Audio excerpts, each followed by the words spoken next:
Welcome to this explainer. Today, we're diving into what might literally be the ultimate literary paradox. I want you to imagine a massive 280,000 character, 80,000 word deathbed manuscript written by the legendary French existentialist Jean-Paul Sartre. Sounds heavy, right? Well, here's the catch. The whole thing is completely fictional. It's this wild, elaborate meta-narrative. And to unpack it, we're bringing in three totally distinct AI critics, Claude, Gemini, and Grok, who are tasked with brutally roasting this absolute monster of a text. We are basically looking at a manuscript that is practically collapsing under the weight of its own philosophical baggage. Actually, just take a look at this quote. The man cannot confess without turning the confession into a lecture. Ouch, right? But honestly, Claude hit the nail right on the head. It perfectly captures the impossible, hyper-pretentious nature of the manuscript we're looking at today. The fictional Sartre is, trying to admit his own limitations. But as Claude points out, he does it in the most exhausting, long-winded, arrogant way imaginable. He's apologizing for his flaws by meticulously lecturing us on the exact nature of those flaws. It's just a dizzying loop of intellectual vanity. Okay, let's dive into this. To navigate this layered meta-narrative of a fake book about a real philosopher, we've got a quick roadmap. We'll hit 5 key points. 1. The magnificent pretension. 2. Weaponizing the mundane. 3. Apologies and dead rivals. 4. Structural hypocrisy. And finally, 5. The final absurdities. All right, Section 1, the magnificent pretension.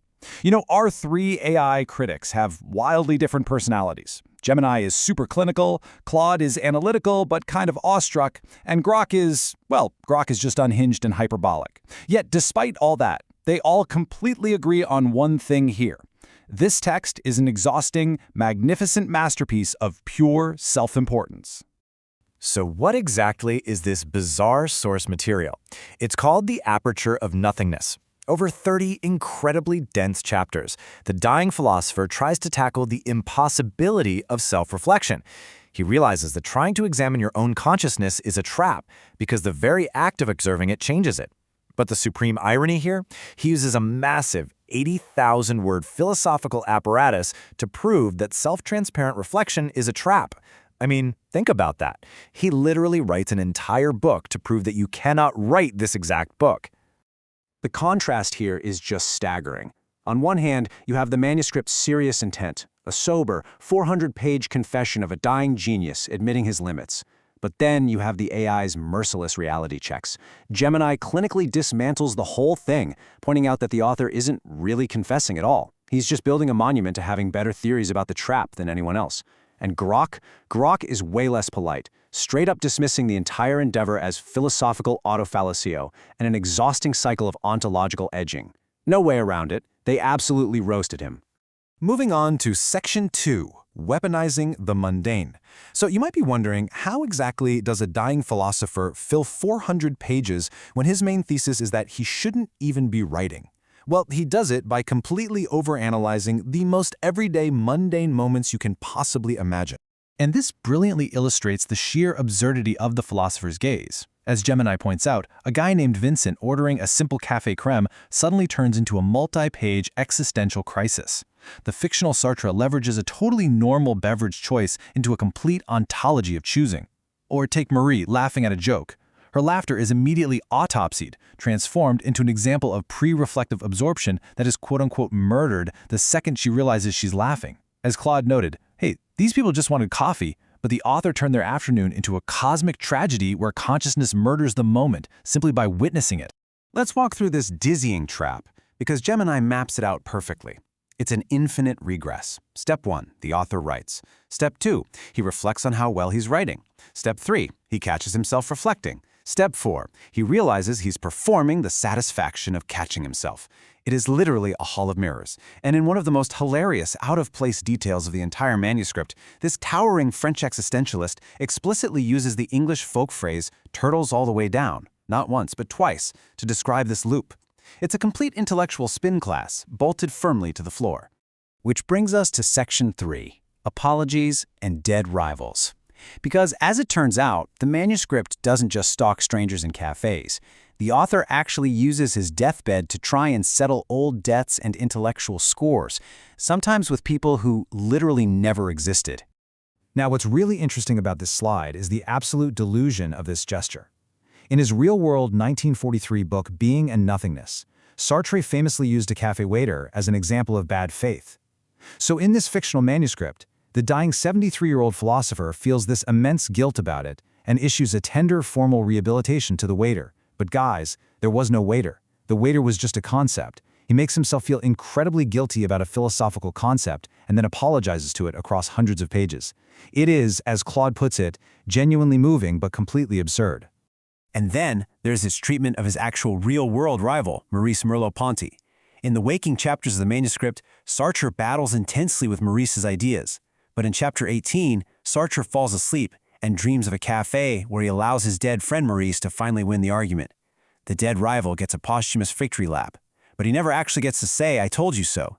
Sartre says it for him, effectively puppeteering his dead friend's vindication. And yet, surprisingly, Claude admits this hallucinated reconciliation actually earns its heavy emotional weight. Let's look at Section 4, Structural Hypocrisy. The AI critics didn't just roast the deeply pretentious content of the book, they took a massive swing at the hypocritical mechanics and the very structure of the manuscript itself. The chapter structure is so ridiculously repetitive you could actually set a watch to it.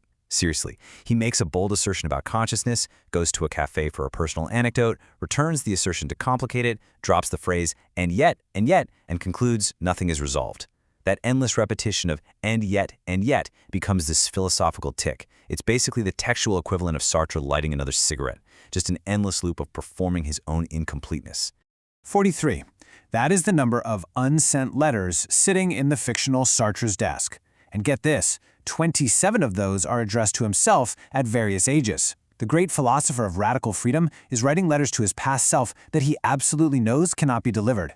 But he doesn't just mention them in passing. The book forces you, the reader, to sit there and actually read them. The gesture accomplishes absolutely nothing in reality, but man, it sure accomplishes quite a lot of page count. Let's move to Section 5, the final absurdities, and see how this all builds. Because in the final sequence of chapters, the manuscript completely leans into its own absurdity and escalates the philosophical melodrama to stratospheric heights. Just look at these final 3 steps. First, an entire chapter devoted to smoking one single cigarette with full philosophical attention, literally meditating on the ash and the heat. Second, 30 pages deciding that the author's literal agonizing blindness is actually a gorgeous aperture onto deeper truth. He simply refuses to let vision loss be just a loss. And finally, the absolute pinnacle of pretension, a glossary. After 400 pages of agonizing over the limits of language, he slaps a clean 2-sentence study guide at the back. Grok hilariously points out that the authors are addicted to glossaries like ontological crack, treating dying like it's a decreation sweatshop. And then we reach the grand finale. The manuscript cuts off mid-sentence. Publish this or burn it. It no longer matters to me. It no longer, boom. The ultimate performance of incompleteness. But the punchline? This incredibly dramatic dying breath is immediately followed by a dry, 5-page academic about this work section that provides scholarly context. The irony is just off the charts. Which really brings us to the core mystery of the Aperture of Nothingness. Is that jarring shift from a dying mid-sentence gasp to a sterile academic footnote a profound comment on how scholarship violently processes human death into a dry document? Or could they simply not stop writing? It's a manuscript that successfully proves its own impossible thesis. The witness murders the moment, and the manuscript itself is the murder weapon. Think about that the next time you find yourself overthinking a simple cup of coffee.